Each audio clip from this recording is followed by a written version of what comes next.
When I saw my sister walking down the aisle, holding hands with the man I once loved, I felt something tear inside me, quietly, like fabric splitting in the dark. The church smelled of lilies and old wood polish. Every pew was filled. Faces turned toward the glowing bride. Marianne looked radiant, so certain, so unshakably happy. I should have felt the same. But my hands trembled as I held her bouquet. My smile stretched so thin it hurt my cheeks. Because standing at the altar, waiting for her, was Daniel. The man who vanished from my life 17 years ago. The man who never knew he had a son. And now he was marrying my sister. I remember clutching that bouquet so tightly that the stems broke, the cold water dripping down my fingers. Somewhere behind me, the organ began to play. The guests rose. And all I could think was, God, what have I done? Before all this, before secrets and vows and shame, there was just us. Me and Marianne. Sisters who shared everything. We grew up in a small town on the coast, in a house that always smelled like salt and lemon cleaner. Our mother was a nurse, our father a fisherman. Life was simple. I was the serious one, the planner, the helper. Marianne was the dreamer. She used to sit on the porch swing and hum songs she'd make up on the spot, her blonde hair catching the sun. When I left for college, she cried for days. When she finally joined me in the city years later, it felt like coming home again. We were each other's person. Always had been. And yet, somewhere along the way, we became different. I was a single mother by 26, raising my boy, Ethan, alone. Marianne was the social one, hosting dinner parties, traveling, posting photos of champagne glasses and laughter I couldn't afford. Still, she loved Ethan like her own. She'd bring him gifts on his birthdays, read him bedtime stories when I had to work late. He's got your eyes, she'd say sometimes, tousling his hair. And I'd smile faintly, because she didn't know how true that was. Ethan never asked much about his father. I told him he'd passed away before he was born. It wasn't entirely a lie. Daniel had disappeared one morning without a word. His number disconnected, his apartment empty. I'd been young, foolish, and too proud to chase him. I told myself it didn't matter. I told myself I was better off without him. Then one evening, Marianne showed up at my door holding a bottle of wine and a sparkly ring on her finger. Guess what? She whispered, her eyes glowing. I'm getting married. I laughed, caught between shock and joy. Marianne, that's wonderful. Who is he? She grinned. You'll meet him soon. He's perfect, Elaine. Mature, kind, handsome. Everything I ever wanted. And I want you to be my maid of honor. My heart swelled with pride. Of course. I wouldn't miss it for the world. She hugged me tight, and I remember thinking, how lucky she was. How lucky we both were after everything. If only I'd known that night that her happiness would be the key to unlocking my worst secret. The first time I met Daniel again, I didn't recognize him right away. It was at Marianne's engagement dinner, a small gathering at a cozy restaurant downtown. She waved at me from across the room, her fiancé's arm draped around her shoulders.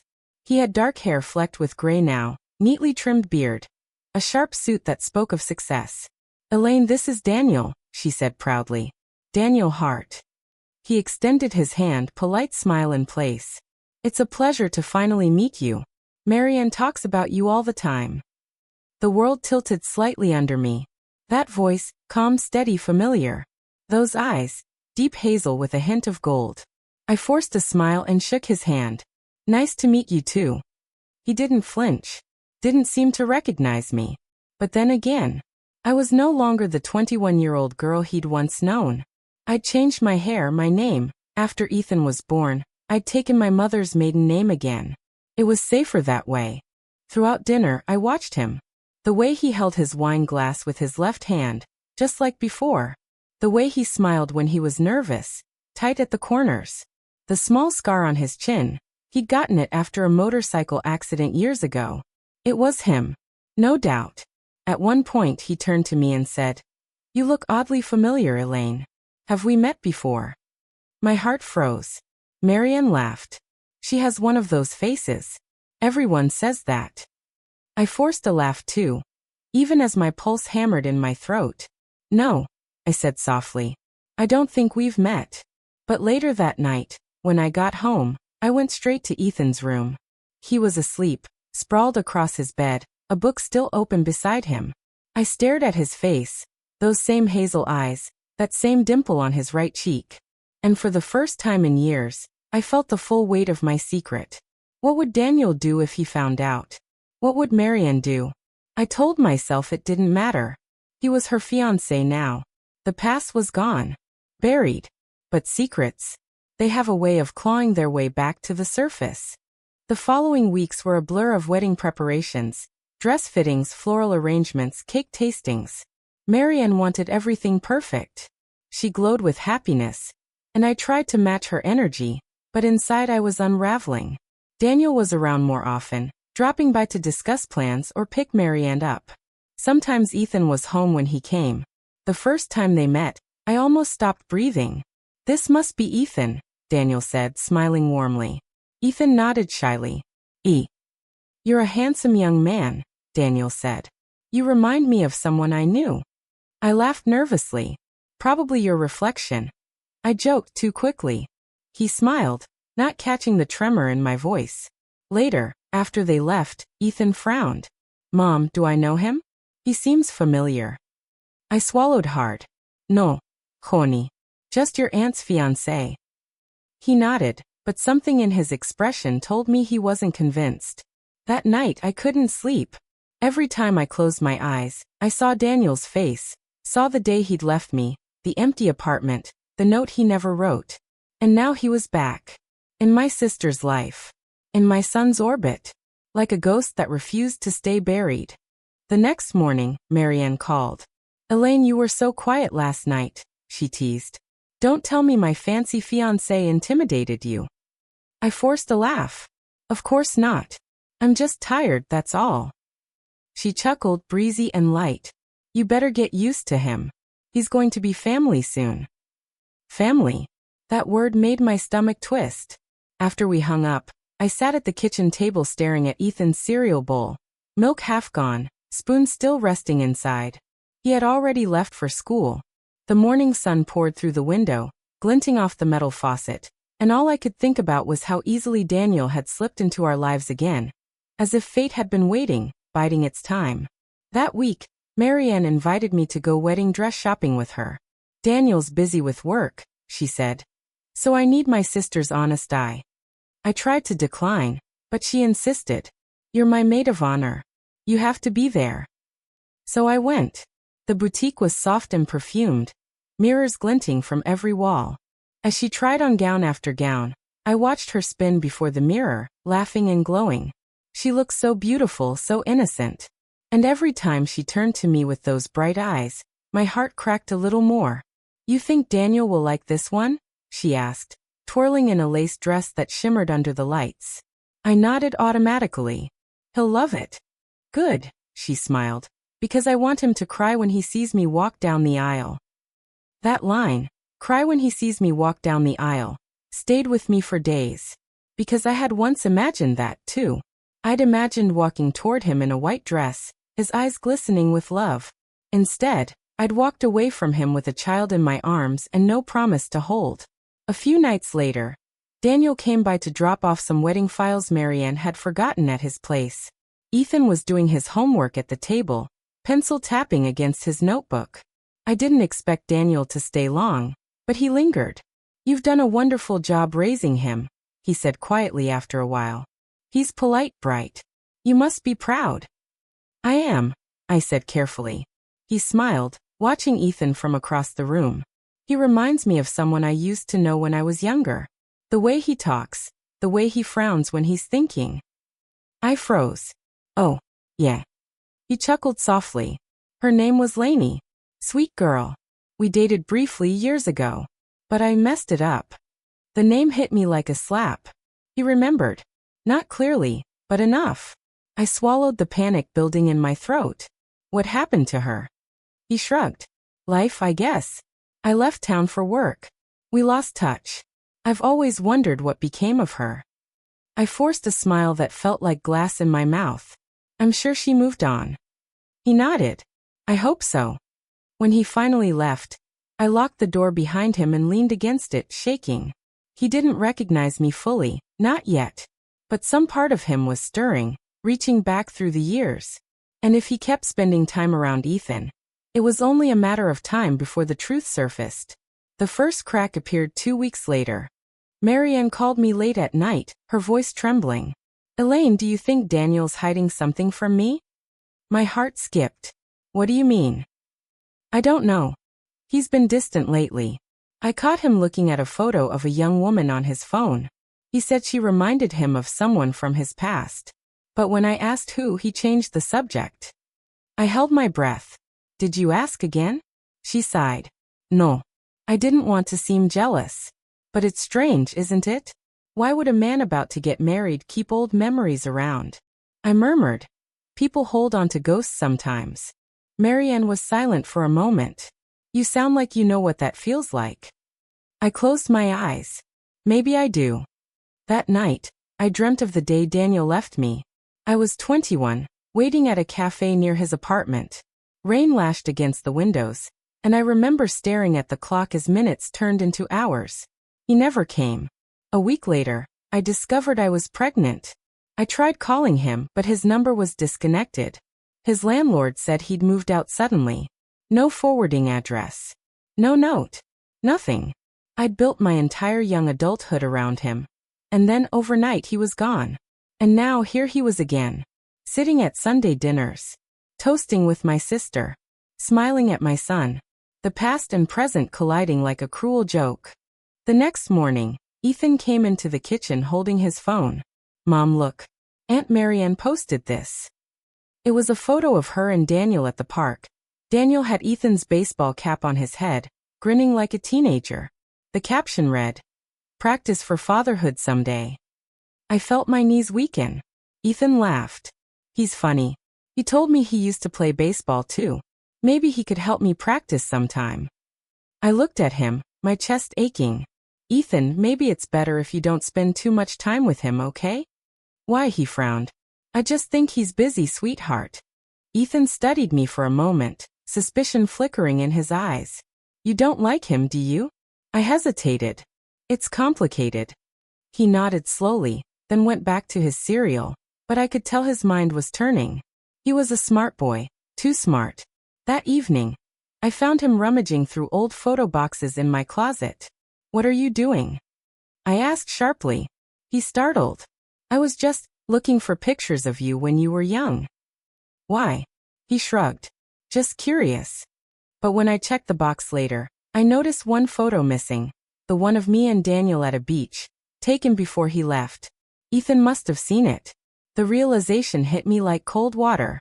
My secret wasn't safe anymore. Not from him, not from Daniel, not from anyone. A week before the wedding, Marianne called again. Her tone was lighter this time. "You'll never believe what Daniel told me today. He said he used to know someone named Lainey, someone who changed his life." My throat tightened. "Oh, yes," she giggled. "Isn't that funny? You kind of look like what he described. Brown hair, soft voice, thoughtful eyes." I laughed shakily. "Coincidence, I guess." "Probably," she said. "Anyway, he said she was the one that got away. Isn't that romantic?" My heart pounded in my ears. "Romantic?" I echoed. She laughed again. "You're so serious, Elaine. Don't overthink it. He loves me. That's all that matters." I wanted to believe her. I wanted to believe that love could overwrite the past. But when she hung up, I stood by the window for a long time, staring at the night sky. Because deep down I knew the truth. Love built on lies always collapses. And the day it did, none of us would be left standing. The week before the wedding felt like walking through a fog. Everything looked normal on the outside. Flowers being delivered, Marianne giggling over dress fittings, Daniel showing up at family dinners. But beneath it all, I could feel the tension, humming like a low electrical wire. Every time Daniel and I were in the same room, his eyes lingered too long. Every time Ethan smiled or spoke, I caught Daniel studying him with a strange, quiet curiosity. It was only a matter of time. On Thursday evening, I stopped by Marianne's house to help with centerpieces. Daniel was in the kitchen, sleeves rolled up, chopping herbs while she arranged roses. I froze at the doorway, watching him laugh at something she said. It should have looked beautiful. Domestic. peaceful. But to me, it felt like watching a memory I'd buried come back to life in someone else's home. Marianne noticed me and waved. Elaine. Perfect timing. Daniel was just telling me about his old life in Boston, his first big heartbreak. Daniel's knife paused midair. Marianne, he said softly. Maybe she doesn't need to hear all that. Oh, come on, she teased. You said the girl's name was Lainey, right? I told him it's such a cute name. The sound of my name, that name, cut through the air like a blade. Daniel looked up at me. His expression faltered for a heartbeat, eyes narrowing slightly as though a curtain had been pulled back just an inch too far. Lainey, he repeated slowly, studying my face. And I swear, I saw the recognition flicker there. Just a spark, but real. Marianne laughed, oblivious. Elaine, doesn't that sound like you? Lainey, Elaine, what are the odds?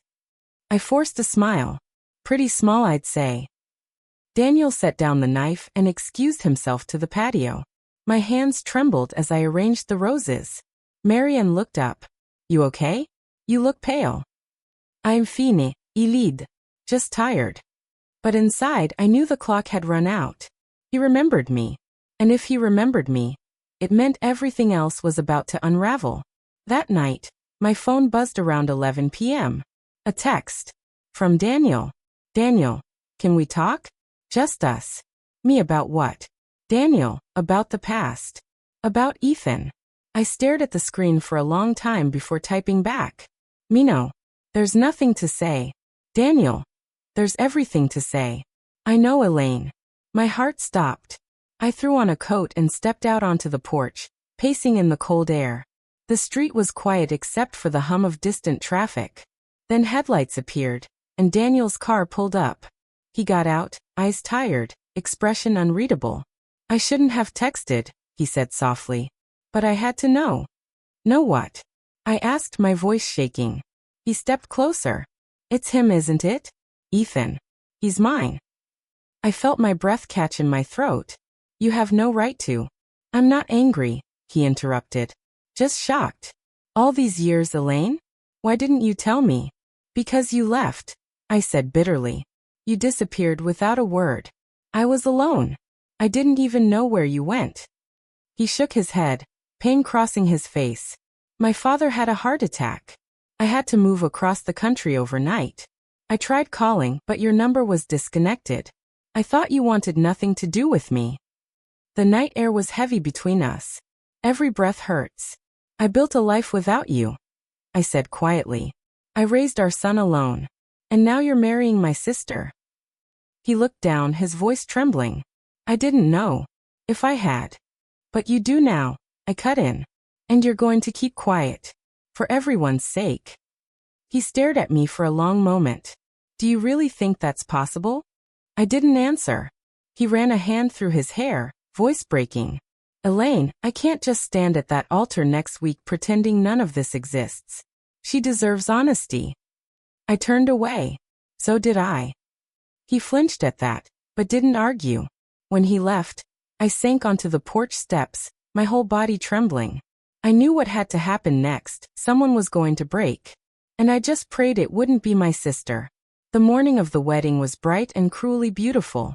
The air smelled of lilies and rain-soaked grass. Marianne was radiant in her white gown, eyes glistening as she hugged me. I'm so glad you're here, she whispered.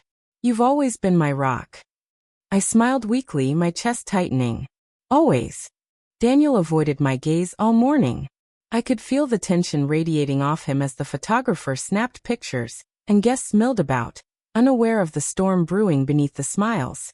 Then came the ceremony. The music swelled. Marianne walked down the aisle, her arm hooked through our father's. Daniel waited at the altar, eyes fixed on her. But not with the joy I remembered seeing before. It was guilt. Pure heavy guilt. I stood beside her as she reached him. The officiant began speaking. Words about love and trust and truth. My palms were sweating. My heart was pounding so loud I could barely hear the vows. Then Daniel's turn came. He opened his mouth, but no sound came out. Marianne frowned softly. Daniel. He looked at her, then at me. And then at Ethan sitting in the front row, smiling proudly. That was it. The moment everything shattered. Tears filled his eyes. I can't, he whispered. Gasps rippled through the crowd. Marianne's face crumpled in confusion. What do you mean you can't? He shook his head. I'm sorry. I should have told you earlier. There's someone else, someone I loved long ago. And she's here today. Every eye turned to me. My knees went weak. Marianne's expression shifted from confusion to horror. Elaine, she breathed. I opened my mouth, but no words came. The world seemed to spin around me. Her bouquet fell to the floor, petals scattering across the aisle. Is it true? She asked, voice trembling. You and him. Tears blurred my vision. It was before you met him. I didn't know. But you knew when you saw him again, she said, stepping back. And you said nothing. Because I didn't want to hurt you. She let out a strangled laugh, half sob, half scream. You've been hurting me for months, Elaine. Standing beside me like my protector, while you kept this from me. Guests began whispering, cameras lowering. The officiant looked lost, clutching his little black book like a shield. Daniel tried to step forward, but Marianne shoved him back. Don't you dare. Then she turned to me again, eyes wet and furious. How could you do this? How could you both? I tried to reach for her, but she stepped away, trembling. I looked up to you. You were my sister. My safe place. And now? She shook her head, tears falling onto her dress. Now I don't even know who you are. Then she walked off the altar, veil trailing behind her like a broken promise. The music didn't start again. No one moved. Just silence. Heavy, suffocating silence. That night, after everyone left, I sat in the empty reception hall. The candles had burned low. The tables still littered with untouched cake. Daniel sat across from me, head in his hands. I ruined everything, he whispered. I shook my head. No. We both did. He looked up. What happens now? I sighed, staring at the wilting flowers. Now. We live with it. That's all that's left. He nodded slowly, tears tracing down his cheeks. And for the first time, I didn't reach out to comfort him. Because some wounds aren't meant to be soothed. They're meant to remind you. The next morning, the house was too quiet.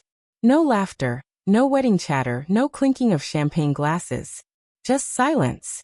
Marianne didn't come home that night. Neither did my parents. They'd taken her to a hotel after she locked herself in a room at the venue, refusing to see anyone. I sat at my kitchen table, staring at a mug of untouched coffee, listening to the refrigerator hum like it was mocking me. Ethan came in, hair still messy from sleep. Mom. He looked so young in that moment, just 16, still soft around the edges. My heart ached with the thought that he had no idea what kind of storm he was about to walk into. You didn't come home last night, he said, concern wrinkling his brow. I stayed to clean up. I lied automatically. He frowned. Is Aunt Marianne okay? Everyone's talking online. Someone posted a video. She ran out during the ceremony. The air left my lungs. What? He nodded, scrolling on his phone. They tagged her name. It's everywhere, Mom. Everyone's saying she found out something. My hands went cold. Ethan, listen to me. Don't read anything online. Don't comment. Don't talk to anyone about it, okay? He looked confused. Why? What happened? I swallowed hard. It's complicated. Just trust me. He hesitated, searching my face for answers. Then softly. Does it have something to do with that man? Daniel? The way he said his name, his father's name, made my heart stop. What makes you ask that? I whispered. He shrugged. He looked at me funny at the rehearsal. Like he knew me. He paused. And you looked at him like you were scared. For a long moment, I couldn't speak. Finally, I exhaled. You're very observant. He leaned forward, eyes narrowing. Mom, who is he? I looked away, tears stinging. Someone I once knew. A long time ago. Was he your boyfriend? The word boyfriend felt too small for what Daniel and I were. Too innocent. But I nodded. Yes. Before you were born. Ethan was silent for a moment. Then his voice came small and fragile. Is he my dad? My throat closed. I wanted to deny it. To protect him from the truth. But I couldn't lie anymore. Not to him. Not after everything that had already broken. Yes, I whispered. He is. Ethan blinked, his jaw tightening as tears welled in his eyes. You knew. You knew and you didn't tell me? I wanted to, I said, voice trembling. But I thought it would only confuse you. I didn't even know where he was. And when he came back, Ethan interrupted. You didn't tell me because you didn't want to ruin your sister's wedding. His words cut deep because they were true. He pushed back from the table, breathing hard. So I sat there yesterday, watching my own father get married to my aunt, and nobody told me. I tried to reach for him. Ethan. Don't, he said, stepping back. You lied to everyone. You lied to me. Then he left. The door slammed behind him, echoing through the quiet house. By evening, my parents came home. Their faces were drawn and pale. My mother didn't even sit down before she started.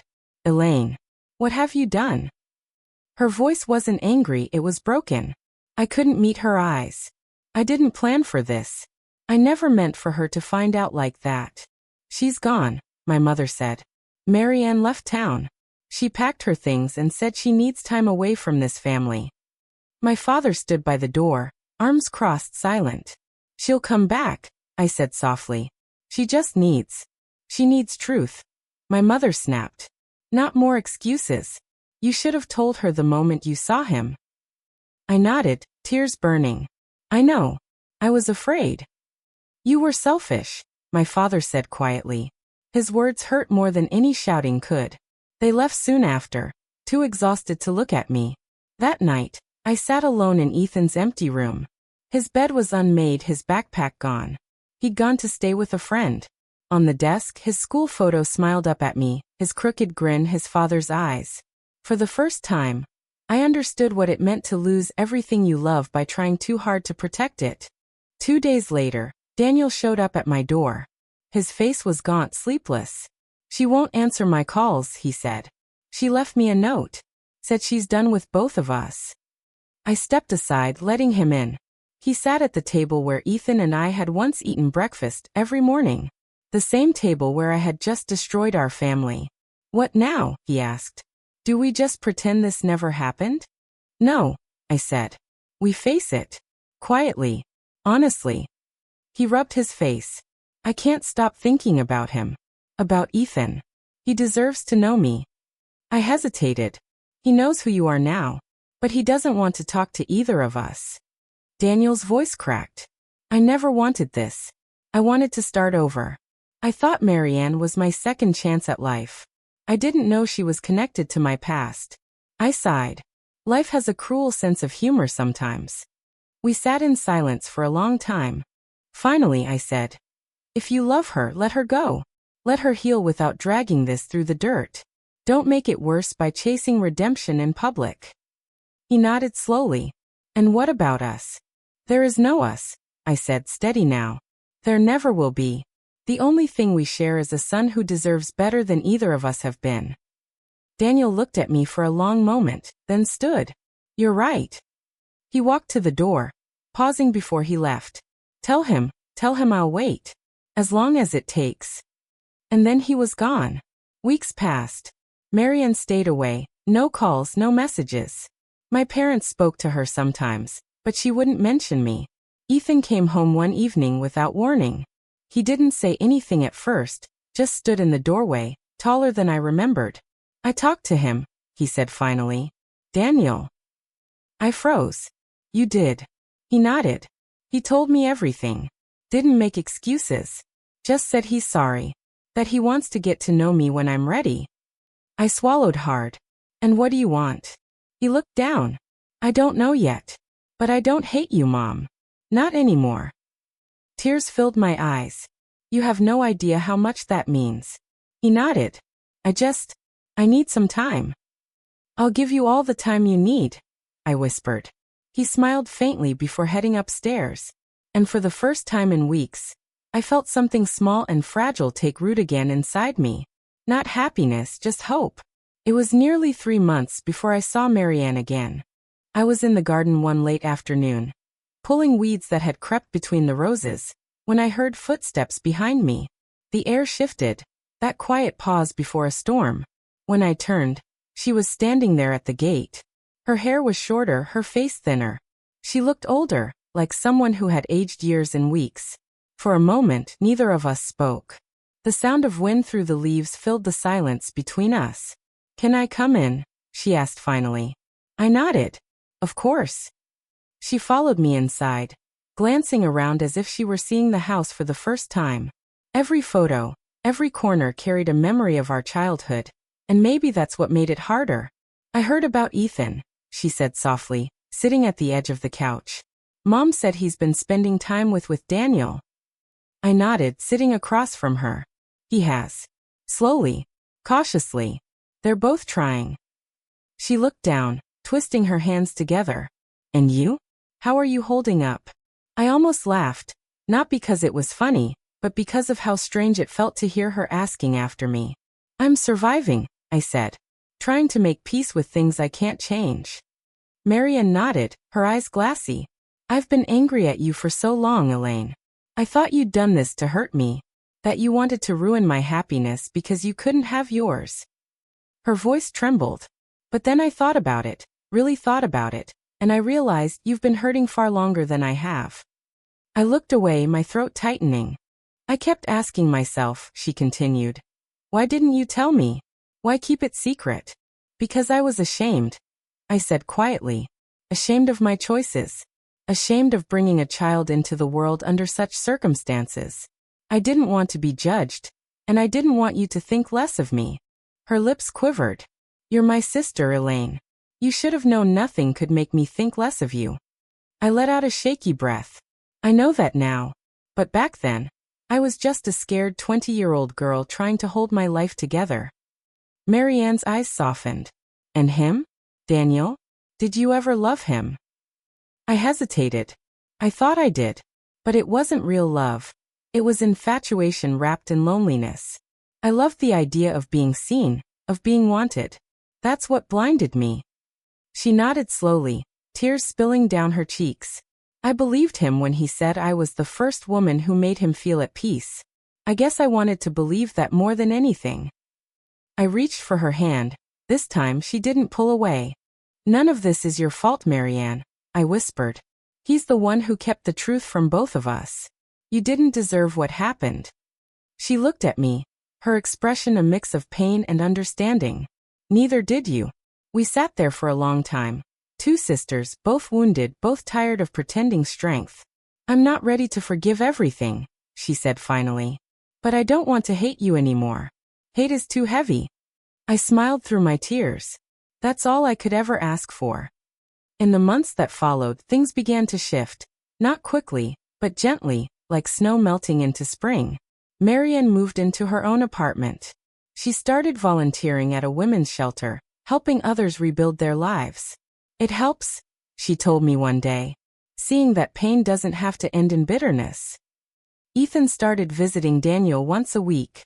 Sometimes they'd go fishing. Sometimes they'd just sit in a cafe and talk. He didn't call him Dad. Not yet, but he didn't call him Mr. Cole anymore either. As for me, I started therapy. For years, I had carried everything alone. The guilt, the secrecy, the quiet loneliness of pretending everything was fine. But one thing my therapist said changed the way I saw it all. You can't rewrite the past, Elaine. But you can choose how much power it has over your future. So I began to forgive myself, one piece at a time. It was autumn when we finally sat down together again, all of us. It wasn't planned. My mother had insisted on hosting a small dinner for closure, as she called it. When I arrived, I felt the old tension creep up my spine. But then I saw Marianne in the kitchen, stirring soup like she used to when we were girls. "Need help?" I asked gently. She smiled faintly. "You can set the table." Ethan arrived a few minutes later with Daniel. My parents stiffened, but no one said anything cruel. Just quiet acceptance. The kind that comes when everyone's too tired to keep fighting. We ate mostly in silence, save for the clinking of cutlery and the occasional awkward cough. Then my father raised his glass. "To truth," he said simply. "May it never again come too late." We all clinked glasses, the sound fragile but real. Later that night, when everyone had gone home, Marianne lingered behind. She turned to me and said, You know, sometimes I still dream about that wedding. The one that never happened. I nodded. I do too. She smiled sadly. Maybe that was the universe's way of saving us both. We just didn't know it then. I reached out, tucking a strand of hair behind her ear like I used to when we were little. Maybe it was. A year passed. Life didn't go back to normal. It simply found a new rhythm. Ethan graduated high school with Daniel watching quietly from the back row. Marianne cheered louder than anyone. After the ceremony, she hugged him and said, "You've got your mother's strength, and maybe a little of his smile too." Ethan blushed, laughing awkwardly. For the first time, it felt okay to laugh about it. Later that evening, as the sun set behind the old oak trees, Ethan and I stood outside our home. He slipped his arm around me.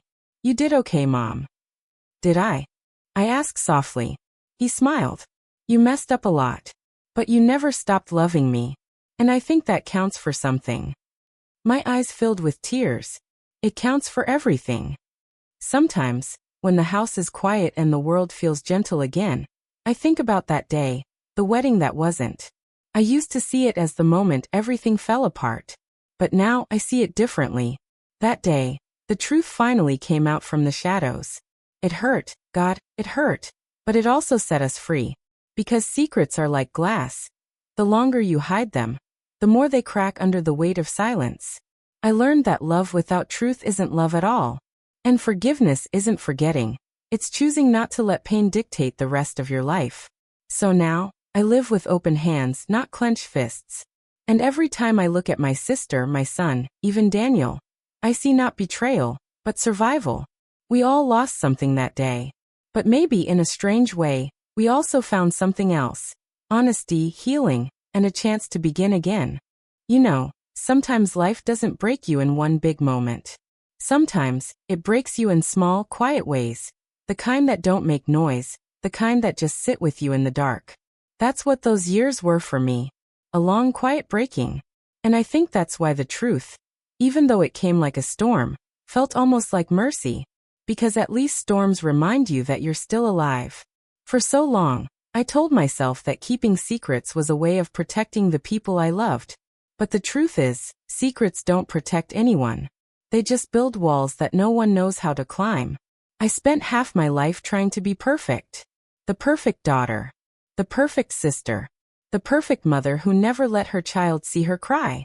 But perfection is just fear wearing a mask. And when that mask finally cracked, I realized something. You can't really love someone if you're always hiding from them. You can't build a family in silence and expect it not to crumble.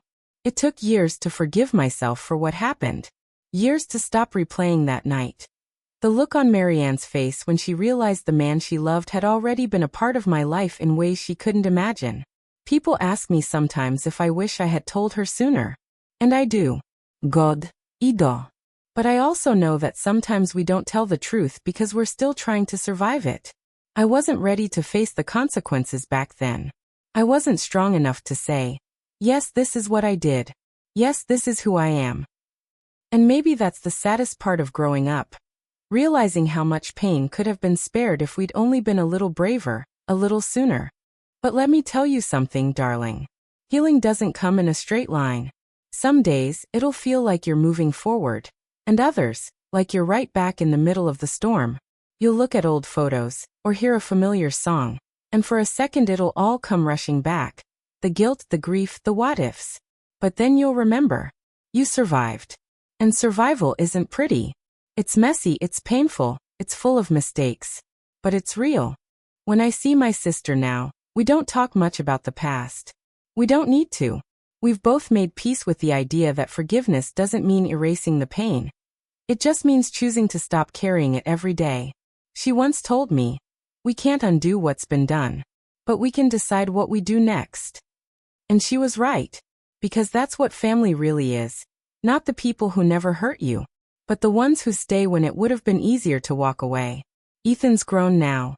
He knows everything, every chapter, every ugly truth. And you know what? He still calls me Mom, with the same warmth he always did. That's grace. Pure. Un deserved grace. And Daniel.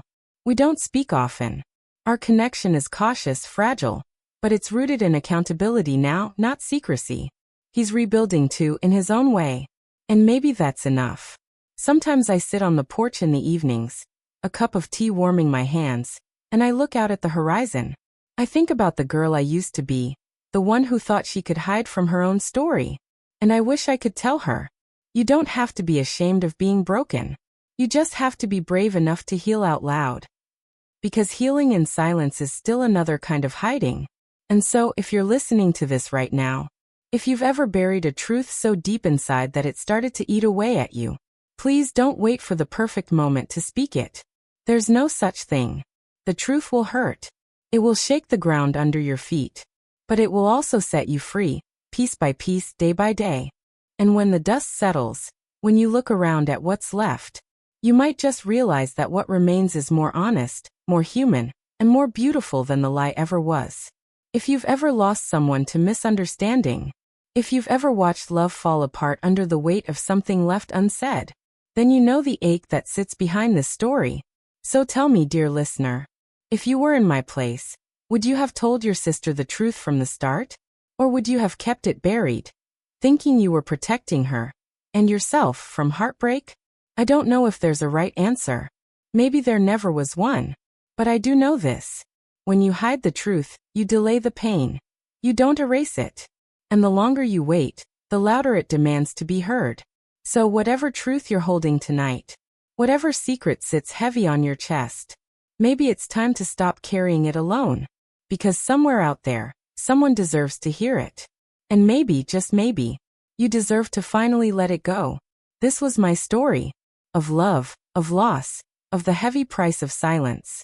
And if it finds you tonight, I hope it reminds you that no matter what you've done, you can always choose to begin again, where every secret has a soul, and every story finds its truth.